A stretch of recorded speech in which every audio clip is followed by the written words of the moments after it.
So it's currently the middle of the night. I can't sleep, and I don't even know how to fucking start this, really. I'm gonna go through a very, very painful story. It's why I shut down my business that was doing over $1 million every single year. It's a pretty fucked up story, but I wanted to share it with you, and perhaps someone else who's watching this can perhaps learn from my mistakes, and maybe selfishly I can look back on this in 3 to 4 years from now and I guess like smile, maybe, I guess. So anyway, let's get started. So back in the summer of 2021, I dropped out of university. I was making around $50,000 a month. I was 21 years old. I started this business. It was an email marketing agency. We used to run email marketing campaigns for online e-commerce brands. And I put my blood, sweat, and tears into this business. I shit you not, right? I lost sleep over it. I used to wake up very early in the morning. I go to bed very, very late. I put my life into this business. At the time, I actually was at university when I started it, and I was making enough money where, because I hated what I was doing, I dropped out. I was 20K in debt to start the business. I used student loans.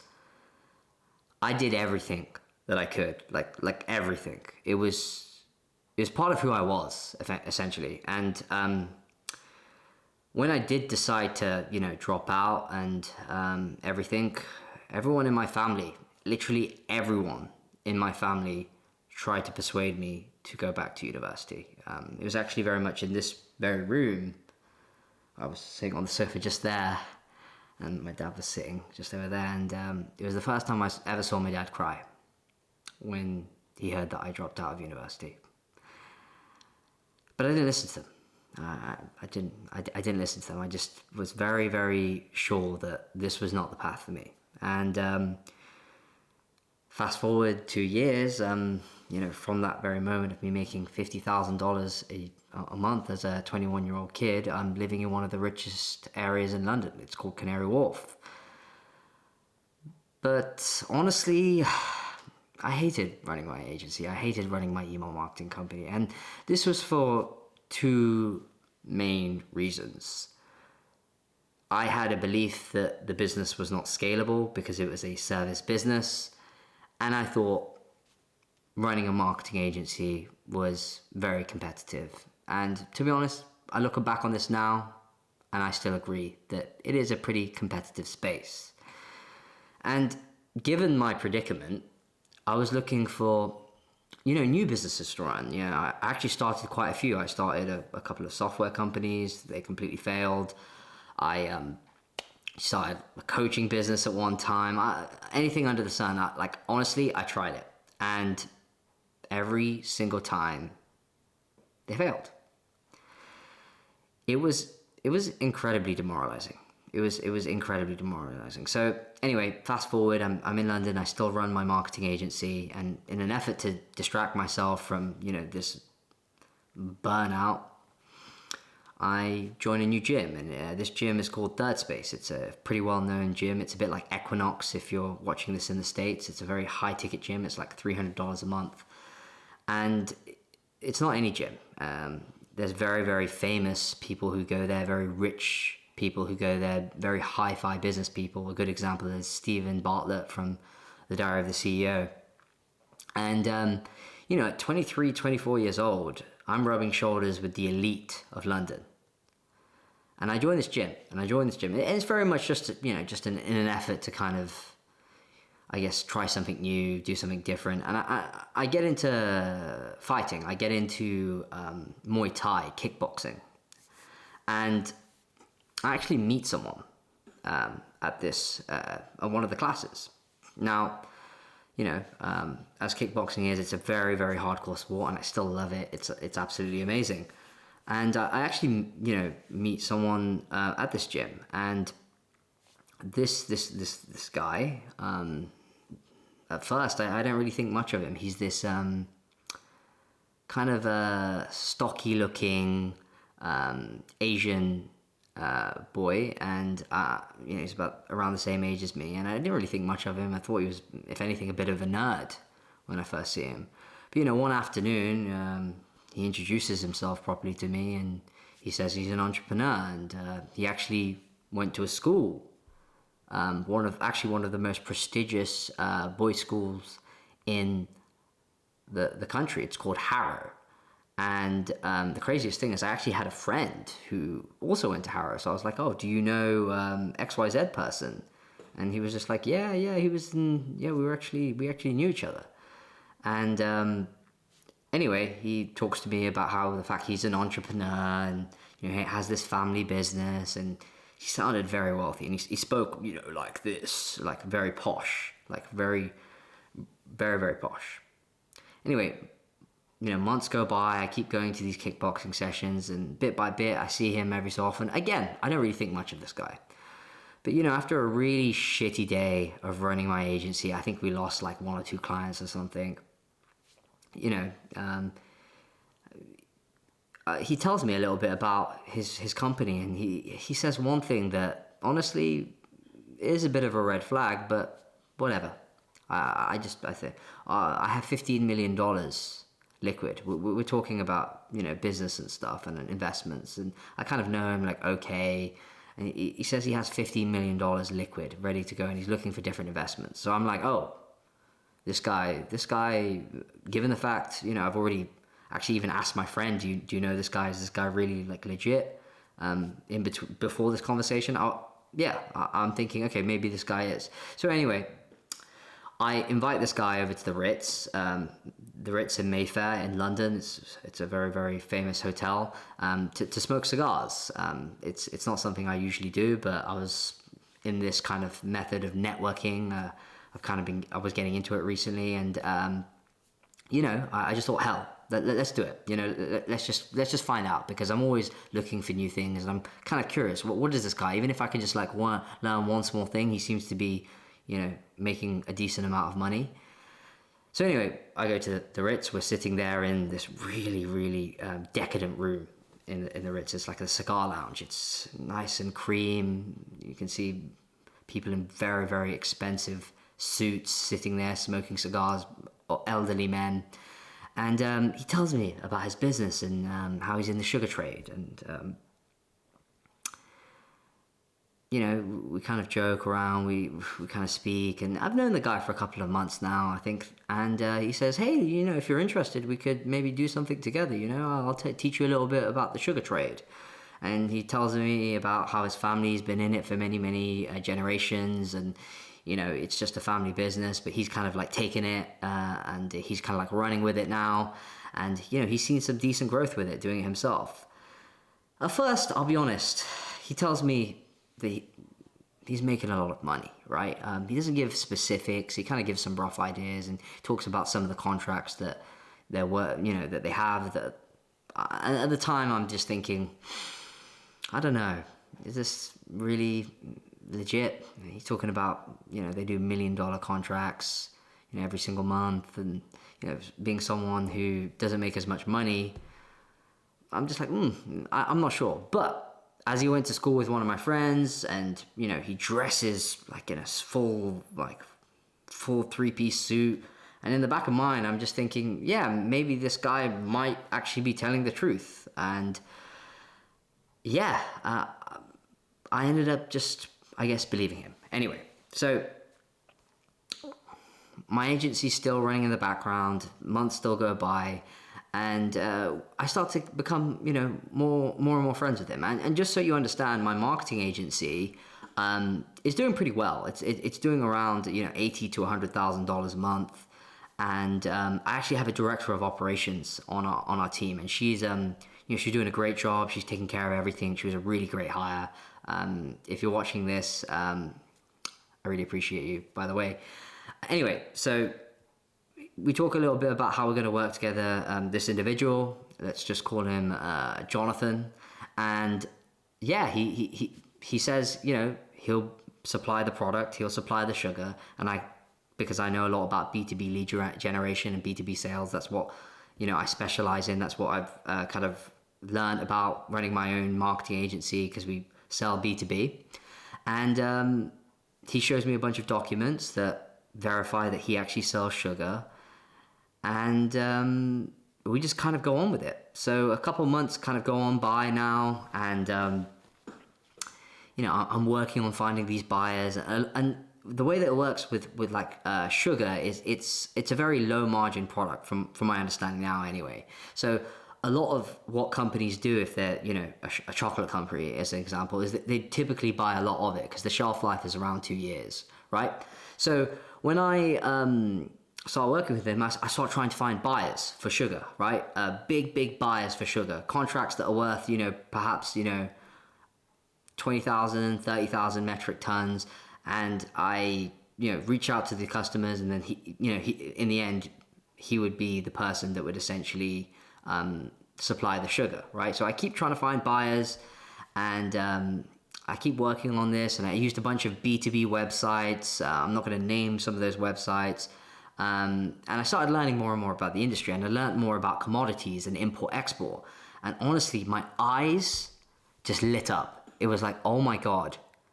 I knew about online businesses like e-commerce and, you know, coaching businesses and crypto, and these are all the things that I knew because I was like an internet make money online type guy, right? But then I learned about this whole other side of business, this whole physical aspect of things that you won't learn on the internet. If you search on Google about import export or commodity trading, there's very few people that talk about it. So in my mind, he's my only information source.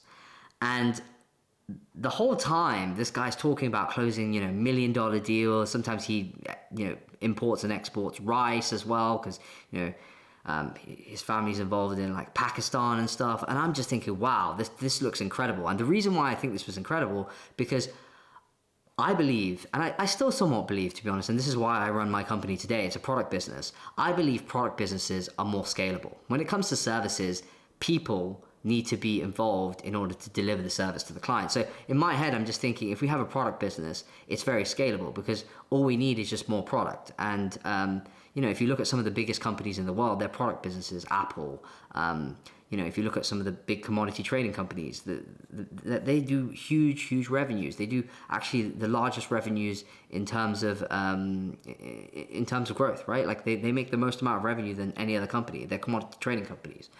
So anyway, I start to get to know him a little bit more, and, you know, we become better friends. We start calling each other every couple of days, and then every couple of days then turns into every day, and then, you know, I start to see him every couple of days, and, you know, he becomes really close with him. I know everything about supposedly what this guy is, and you know, I let him stay over at my house sometimes. I take him out for dinner. I take him to nice places, and he almost became like a brother to me. So anyway, fast forward maybe some time, and I actually end up finding a buyer for a very large sugar deal. It's multiple millions of dollars. And to me, who's only making like $1 million a year with $500,000 in profit, it makes me think, wow, I've perhaps nearly hit the big time. Because if I just close this deal, this is like the next upper echelon of business, right?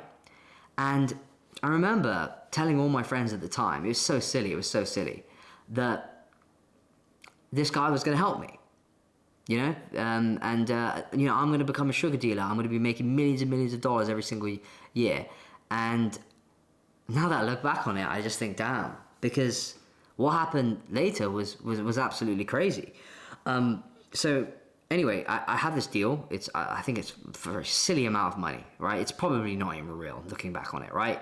And I'll explain about that perhaps in another video. But I have this deal, and I bring it to him and say, this is the buyer, you know, he's interested in buying XYZ thing. And really weirdly, he finds like a silly reason to not want to pursue this contract. He'd be the supplier, he'd make money, and of course I'd make money. We've decided to partner up, but he just found some silly reason not to go ahead with the deal. And this was like the first kind of like worrisome flag, but it was a very small like drop in the ocean in terms of what I thought was, perhaps worrying. Anyway, I carried on, right? And it comes up to my birthday of that year, and I'm sitting there. I believe I'm now turning 23 or 24, right? I think I'm turning 24. I can't remember. Anyway, so I throw this big party, and around that time, I'm thinking like, wow, if I just close one of these deals, my life is going to change. Like, honestly, I just think my life will absolutely change. This is insane. Like, if I could just close one deal, because they're like recurring deals, it's like a monthly sugar deal, this is going to change my life. And that's genuinely how I approached every day, right? So it got to my birthday, I throw this huge lavish party. I spend like $6,000 on the party. And like, let's be honest, right? I'm making like, yeah, 80K a month, whatever, right? It's fine, it's my birthday. I guess I can do that. I have friends who probably spend way more on their birthdays. They buy Rolexes, whatever, right? And I did this huge like party. Like, I was always thinking about networking. It's all who you know, etc., etc. And yeah, like at the time, I'm kind of having some difficulties with my girlfriend at the time, the girlfriend that I'm dating. And I'm just thinking in my head, I'm gonna be a fucking millionaire. Like, fuck this. Like, fuck this bitch. Like, I don't care about this woman. And I'll be honest, like, we had some problems. She was a good girl. But just before the party, I break up with her. I'm like, I don't want to have anything to do with this anymore. And part of the reason is not just because of the problems we were having some like relationship issues that I'm not going to go into, that's a whole other thing. But I was thinking like this abundance mindset, which was, who gives a shit? Who gives a fuck? Like, I'm going to be a fucking millionaire. Like, fuck this girl. I could do way better. And I dumped her. And I remember one day, this guy, a really good friend of mine, he's sitting in my flat, and I remember breaking up with the girl because I went outside. She came over, we go outside. I used to live next to the river. I used to live in a really nice apartment in Canary Wharf, and we're next to the river. I break up with her, and she's crying her eyes out. And I'll be honest, it's been 3 years I've been with this girl. And I'll be honest, I love that girl. And I had to say to her, this goodbye. And there's a part of me that just didn't feel right about saying, thinking, now I look back on it and she's not a good fit for me. It's okay. It's in the past. That's not a problem. But there's a part of me that just kind of gave me a twitch of like insecurity. Like, what if this doesn't actually happen? Well, anyway, I say my goodbyes. I carry on. And, we're on the brink of closing another deal. Again, for a similar amount or a little bit less, a couple million or whatever. And the same thing happens. It's like December this time now. And this guy, Jonathan, I show him the deal. I give him all the information. We sign contracts, all this kind of thing. Like, we're going to sell the product. And the guy, right at the last second, the deal just falls through. He finds some reason to annoy the representative of the buyer. So there I am. Okay, just broken up with my girlfriend, and this guy's finding every reason. And again, it's a bit of a red flag. And just remember, he showed me documents showing me that he could, find the buyers and all this kind of thing. And anyway, there's another deal. There's always like all these deals coming on. I'm always bringing like new deals to him because I'm always doing like lead generation. I'm using all these different websites, these B2B websites. And there's another deal that comes across the table. And around this time, my agency is making a little bit less money every single month. Like, it's making okay money, but each month, because I'm not focusing on it, I'm trying to do this thing, because this could potentially make me a millionaire by tomorrow, right? Absolutely silly that I even said that, but you kind of get what I mean, right? And I remember my director of operations that I just mentioned earlier, absolute star, she ends up leaving us. She quits. And because our agency was very much dependent on talent, like, really good people, because she left, we were like, oh no, like, this is all going to fall apart. And do you know what? Anyway, because we're making good money, should we just shut this down? Because, you know, literally next month, we're going to make millions and millions of dollars through this sugar deal. I mean, I can just feel it coming. I even tell my brother, he himself is a bit skeptical, right? Because I'm the one mostly doing this. He, at the time, is focusing on another business. He's my business partner for this. He's working on some other software company. And, you know, we're all doing separate things. And he's a little bit thingy, but he kind of wants to see how this pans out, because he's a little bit skeptical, but he's like, he's an optimist. He's still a bit optimistic about it, because just the way of how I speak about it. So anyway, what happens is, we shut down the agency. We're like, look, we've had enough of this. We've been running this for like 3-4 years now. You know, made some good money. We've got like a lot of cash sitting in the bank. It's okay. And we're tired of this. So what we do is we fire all of our clients. We send out an email to all of our clients, and we just fire them all, right? A business that was making like $1 million a year, we just fuck it off completely, just gone. I can't even, like, I'm not a crier, because I don't believe in, like, I don't cry, but like just thinking about this story just makes me like so fucking frustrated and just sad, and just like a bit emotional, I'll be honest. Like, I don't cry, but just bloody hell, like, it makes me feel really sad. So anyway, a couple of weeks pass, that we think the deal is going to close, and guess what? It doesn't. The deal doesn't fucking close. So here I am. I remember it was a cold January afternoon. The sun high in the sky. I can see it from the apartment building that I sit into, because it's right next to the river. It's quite beautiful, very cinematic. And I'm sitting there. The deal's just kind of falling through because Jonathan found some weird reason as to why, even though everything lined up. You know, we did all of our due diligence and such. And I'm sitting there almost with my dick in my hands, just sitting there, just staring out over onto what is the Thames in London, with the sun shining on it, and I'm just thinking, bloody hell, what have I done? But I'm still very optimistic that this could work, right? Still very, very optimistic. So I keep working, I keep trying, I really go for it. I keep reaching out to more customers, and then another deal comes across that I thought went cold, a couple of months ago. And this deal is for, I think, about $15 million. And I'm like, wow, $15 million. And the price that the supplier, Jonathan, quotes me is enough for me to make, $600,000 in essentially my commission fee, right? I'm the broker. So, weeks and weeks go by, because that's how these things go. Documents are signed, calls are made on WhatsApp, there's back and forth, there's NDAs, NCNDA, all this like corporate crap, right? And it gets to, I think, around April, maybe March or April. And at the time, I'll be honest, I'm very doubtful. I know that my friends vouched for him and said that they went to the same school. Other than that they went to the school, same school, that he hasn't really said much about. Like, they haven't been in contact since. So they have no idea. The family friend that I know of. So I'm pretty much just riding off my own intuition as to, is this guy real, right? And this whole time, I was always trying to get him to, supply some level of contract to like close one deal, even if it was a really small deal, just to see if this guy was for real. And obviously, in hindsight, I probably shouldn't shut down my agency, because it's like my only form of income, and living in London is expensive, trust me.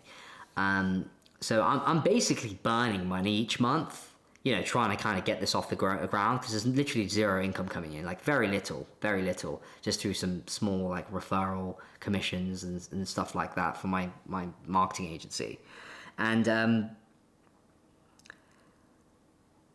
it gets to around his birthday, right? It gets to around this guy's birthday, and we take him out for dinner. We take him to like a really nice restaurant in Canary Wharf. I remember it was Dishoom. It's an Indian restaurant.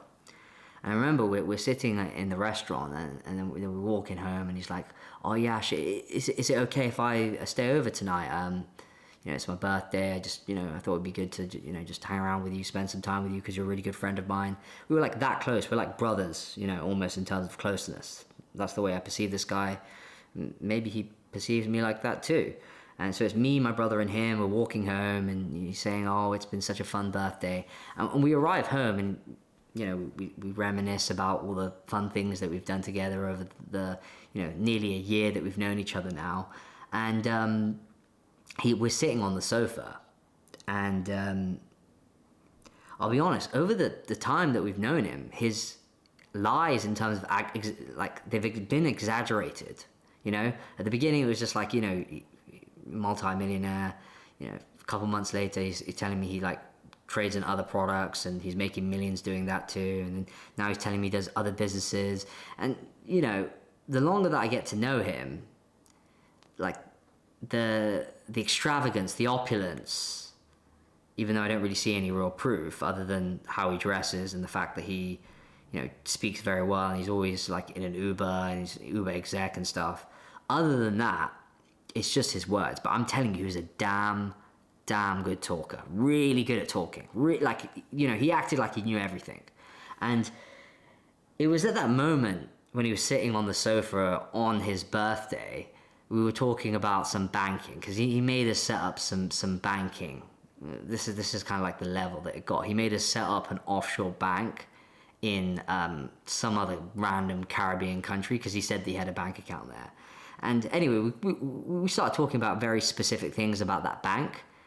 And essentially, we caught him in a huge lie. A lie that basically reflected that, he was making hundreds and hundreds of millions of dollars, meaning that essentially he was a billionaire, right?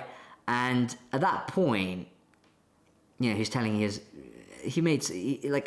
the lies basically slowly crept up, and he always found a way to justify the lies. But at this point, the lie was just too much. And me and my brother, I remember we were sitting adjacent to each other in this room. So just imagine I'm sitting here, he's sitting over there in the corner, and then this guy Jonathan is sitting, in the other corner. And I remember we catch him in a lie, and we ask him a lot of questions. And before we used to be a bit scared to kind of challenge him. Is this guy really is this guy really for real? And we keep asking him, because we've shut down our company for this guy. We shut down our company. He's making lots of money. And we catch him in a lie, and he knows he's gone too far. And me and my brother look at each other worried. And at that point, you don't understand the feeling of just anxiety that rolled through my veins. And you know what? I could feel it in my brother's veins too. And that's my brother, So anyway, we catch him in the lie. He knows that he's lying, and we keep asking him, but okay. And you know what? He digs himself a hole. And at that point, we know we fucked up. We fucked up. We fucked up, and it. Again, I want to fucking cry talking about the story, but I'm never a crier. I don't really cry about these things. So anyway, the guy leaves, even though he's supposed to stay the night. And me and my brother, after he leaves, we were asking each other questions is this guy even legit? I can't believe this. We were analyzing everything. We were Vishal was I can't believe you've done this. He's blaming me, and I'm just oh my God, have I really got myself into this mess? And I can't sleep that night. I remember I was lying in bed that evening, and I was staring at my ceiling with my heart pounding at 150 beats per second. It was like I was running a marathon. It was like I was running a sprint. It was horrible. I couldn't sleep that night, and I didn't know what I was gonna do, because I literally threw away $50,000, $60,000 worth of recurring revenue just in the bin from my other business. I couldn't get that back. It's gone. It's been a couple of months now. And at that point, I just thought maybe I could make this work somehow, because, I have the buyers. If I have the buyers, then it's easy. Anyway, here I am, and I finally get some sleep. So, it comes to the next day. It's about 6 a.m. in the morning, and the doorbell rings. I'm just I don't care, so I don't even answer it. Then it rings again. Then I get up. I can't see, because when you wake up, you're all misty-eyed and shit. And I stumble out of my bed. I'm like wearing like I'm topless or something, right? Stumble across my bed, and we have like this intercom system where we can see like essentially like a camera footage of someone who's outside. And who do we see? We see the police. The police. You don't understand what was going through my brain at that time. I was so like, what have I done? Have I done something wrong? How is this all happening at once? So the police come to the door and they're like, hey, is Jonathan home? And I'm just like, Jonathan? He was just here last night, but like, why are you here? I didn't get it. And they were like, oh, this is his registered address. I'm like, registered address? No, it's not. And I'm like, no, he lives in Mayfair. And they're like, no, he's registered his address here. And I'm like, okay. What? And then they're like, yeah, his employer wanted to do a welfare check on him. And I'm like, employer? Welfare check? And I'm like, yeah, he didn't turn up to work. And I'm like, work? In my head, I'm thinking, this guy's a multi-millionaire.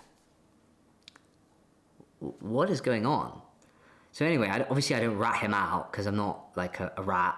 Like, no matter what it is, I'm not a rat. So I say, I have no idea. I'll let you know if I know anything. They give me like a case number. We call the police station, we ask about the case, and it's a real case, right? And I call him up a little bit later, and I'm like, mad, like, and this is around the same time that this deal is literally about to go through. Every reason that he's found to basically make this deal not go through, I found a way to be like, no, this is real. Like, all the checks that he said, like all the due diligence, it's there. There's nothing that can fault that this buyer is legitimate and that can pay him money for the sugar. So, $50 million of sugar's on the line. This could potentially be the make or break of my career. I'm thinking this could be one of those crunch moments that I could tell my grandkids, like, I was at 0 and I was able to make 15 mil. Some Grant Cardone shit, And yeah, he calls me up and he says, oh, I'll tell the police. And then after that, I don't hear anything from him. He ghosts me. I keep trying to message him. He just completely airs me. And at that point, I realized, wow, he was having me on the whole time. The whole time.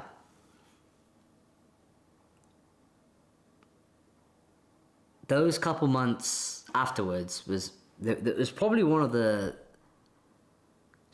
hardest times of my life, I'll be honest. I've been through some shit. Like, I've been 20 grand in debt.